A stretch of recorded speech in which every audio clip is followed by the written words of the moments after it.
Ruutaan Buziyyee akkasuma Abrashiifaa miidhutti dubbiin gara mataa ishee zoortee jechuudha. Yoon jedhu namni tokko gaafa namarraa miidhaa ga'uuf yaadu booddee maaltu natti dhufaa? Booddeen akkamiin ta'a?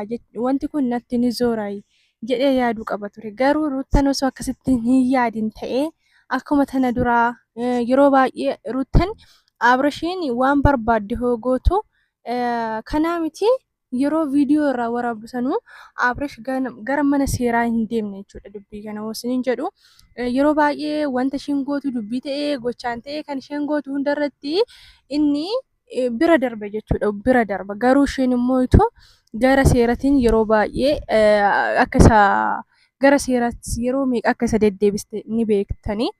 Garuu immoo inni waan hundarrattuu callisaa ture, waan hundarrattuu ush jechaa ture. Garuu immoo har'aa wantichi suni bakka inni salachee fakkaata Abrashiin jechuudha. Gaafan jedhu እና nagaalleen irraafannee nagaaf jaalalli waaqayyoo lafaaf iddoo jirtanitti isiniif haa baay'atu. Anis jira obboleettiin keessanii nagaa fi fayyaan na bira jiru isin biras haa jiraatu isiniin jedha. እና Abrashii akkuma beektanii tana duratti wantoota Ruutaan gootu irratti deebii deebisaafii hin turre jechuudha. Deebii deebisaafii hin turre wantoonni ishiin godhaa turte hunduyyuu akka salphaatti godhee akka nama kamittuu bira darbaa ture jechuudha. Garuu immoo gaafa namni tokko badii balleessaa akkasumas immoo wantoota hin taane namarratti dalagaa gaafa deemu namni tokko gaafa callisu hanga callisuu qaba hanga dubbatus qaba jechuudha. Ruutanii wantoota takka oduu Abrashiin irratti hojjetee wantoota dabarsitu takka hin qabdu jechuudha. Dhugaa dubbannetti wanta dabarsitu hin qabdu. Garuu immoo wanta kana keessatti Ruutaan akka wanta kana quba hin qabne yookaan immoo wanta kana keessa akka harka hin qabneetitti kan adaadan ishee dubbattu jechuudha. Wanti baay'een nama garramu Ruutaa akkasitti boossu isaan wanti dubbatanillee Buzeenillee wanti isheen dubbatte kaleessa isa kanaadha jechuudha. Ruutaan akkasitti boossu ishee akkasittiin dubbattu akkamittiin maatiin ishee fuudhee Ruutaadhaaf naatetti yoo ta'e iyyuu Ruutaa haga tokko itti himtee amansiisuu qabdi. Maaliif nama biraa jalaa illee yoo dhoksitee iyyuu Ruutaatti himuu qabdi turte. Ruutaadhaanii tasgabbaa'ee ani sababa keetii daa'ima kana fuudhee daa'imti kee na bira jira jettee tasgabbeessuu qabdi turte malee hanga ishiin akkas taatee nama meeqa rabbashtee seera bira geessu kana cal jettee ilaaltuu ture jechuudha. Osoo Ruutaa fi isheen ganniin harka wal keessaa qabaachuu baatanii jechuudha. Tokko Buzee fi Deevanii akka daa'ima dhaqanii gaafatan argitanii jirtanii sanirratti sababa saniitiif gaafuma saniyyuu isaan maal ta'aniif gaafii daa'imaa nu gaafachuu danda'anii amma immoo kanaan harka baanaa ka jedhasan yoo ta'e malee gaafiidha malee suni dirqamaa sirraa fuunaadhaa miti.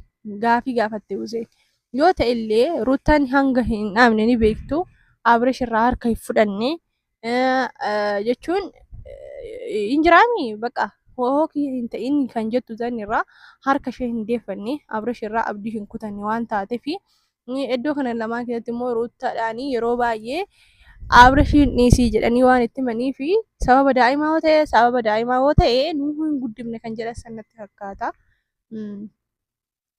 Daa'imti kun immoo akka biratti haa guddattu jedhan miti akka suni haati Abrashillee akka daa'ima fudhachuu akka barbaaddu ni mul'ata jechuudha. Isiniif galee maatiin Abrash kan cal jedheef maatiin Ruutaa kan cal jedheef wanta kana himaa dhaga'aa jiranii homaatti fakkaachaa jiranii osoo hin taane jarri lachuun maatii yookaan ilmoo ofiitiif ni gadda garuu immoo akka isaan immoo sina siraatan yookaan immoo jarri lamaan waliigaltee jiraattu waan hin danda'amneef immoo bakka sina siraatan akka isaan jireenya isaanii itti fufan immoo daa'ima irraa fuudhuu barbaadanii natti fakkaata.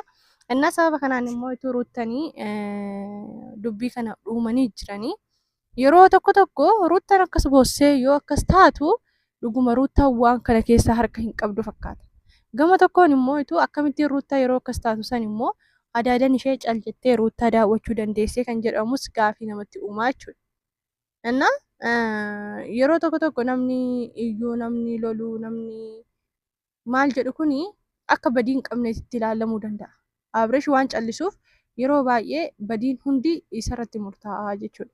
Namoonni baay'een akka Abrash fuudhetti namni dubbatanii jiru. Harki caalummoo garuu ruuta namallee wayif dhuftee daa'imti sijjammar hin banne warroota jedhu koomentii jalatti baay'ata ture. Akkasuma garuu daa'imti badee miti, daa'imti awwaalameeti kan inni ture. Amma viidiyoo har'aa immoo maaliin akka nu dhufan walumaan laalla jechuudha. Walumaan laalla jechuudha. Ani gargaartuu gara kamiituyyuu miti jechuun warroonni ruutaa jaalatanii jirtu, warroonni Abrashis jaalatanii jirtu. Garuu immoo ani jaalala gara lachuu dhabees miti. Immoo jaalala gara lachuutu qabaadhees miti. Jechuun akka nama tokkootti dhugaa gaafa dubbatanii viidiyoo illee hojjennu garuu immoo dhugaa jirtu dubbachuun barbaachisaadha. Dhugaa jirtu dubbachuun barbaachisaadha. Ruutaan Abrash yoo barbaadde karan taane ni miti. Karan taaneen ta'uu hin qabu. Jechuun jaalalaan bakka hin jiraami. Akkuma Abrash badii irra deddeebiidhaan balleesse ruutaan illee irra deddeebiidhaan balleessitee jirti waan ta'eef ani Abrashiif ruutaan illee osoo itti deebi'anii das nama daa'ima isaanii maaragaan isaan lachuu amala isaanii akka duriitti sirreeffatanii odoo akkasitti waliin jiraatanii bareeda. Garuu immoo wantoota isheen nagoota dagadhee erga wajjin jiraachuu hin danda'u jedhee isheenis immoo erga akkas jettee maaltu barbaachisaa adda bahanii sina siraatan daa'ima walii ofii isaanii guddifachuun barbaachisaadha tayyaadha. Annaa akkasitti yaada jechuudha. Viidiyoo kana immoo hanga xumuraatti dhaggeeffadhaa. Laayikii sabskiraayibis gochuu hin irraanfatinaan isinin jedha. Sinin jaaladhaa, sinin kabajaa. Viidiyoo kana sabskiraayib gochuudhaan laayikii gochuudhaan na jajjabeessaa. Hanga xumura viidiyoo kiyyaatti waan waliin turtanii fi baay'ee galatoomaa. Sinin jaaladhaa. Baay baay.